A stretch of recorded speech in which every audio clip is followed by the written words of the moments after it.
In preparation for the new film, I went to see 28 Days Later in the cinema last night, and I must admit, I have not seen this film in a long time, and it is still very, very powerful. Obviously, the first thing you notice is that it's very grainy, the footage quality is very low, but that's deliberate. As is the new film, they're filming that on an iPhone, but this current film is done digitally in a very low budget sort of way. Some things I didn't know about this Danny Boyle directed film is that it was written by Alex Garland, famous for doing things like Civil War and Warfare.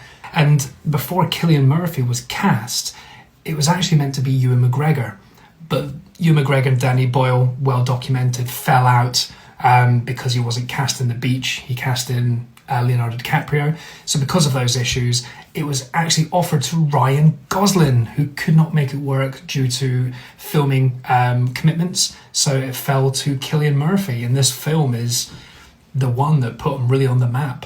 But the acting done here by Cillian Murphy and by Naomie Harris is fantastic. It really carries the story, and there's less zombies in it than I remember. I tend to remember things from a while back slightly differently, as everyone does, and I remember just being scrolling with zombies everywhere. There's actually very few, and the few zombies that they do use in it are pretty scary, and they're super fast.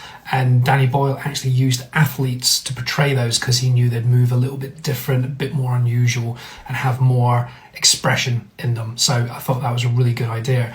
But also a nice little bit of interesting information is that the British National Lottery actually helped fund this film and lots of British films. So there's a lot of heavy product placement in this movie, which is very obvious.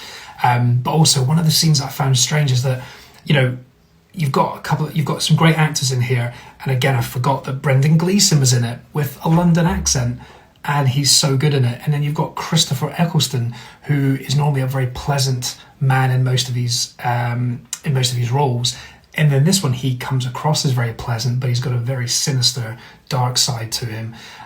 But this scene that I read about that was most interesting and bizarre is that this celebratory scene where Cillian Murphy and Naomie Harris meet Brendan Gleeson in his apartment for the first time, and they celebrate with that drink that they've met other humans that are alive. That was actually filmed on September the 11th, 2001. And the sense in filming it that it was a very awkward day to pretend to be celebrating during such a travesty. So very, very strange times back then. But yeah, this film still holds up, still brilliant, and I am super excited for the new film, of which we got a special teaser clip for at the cinema.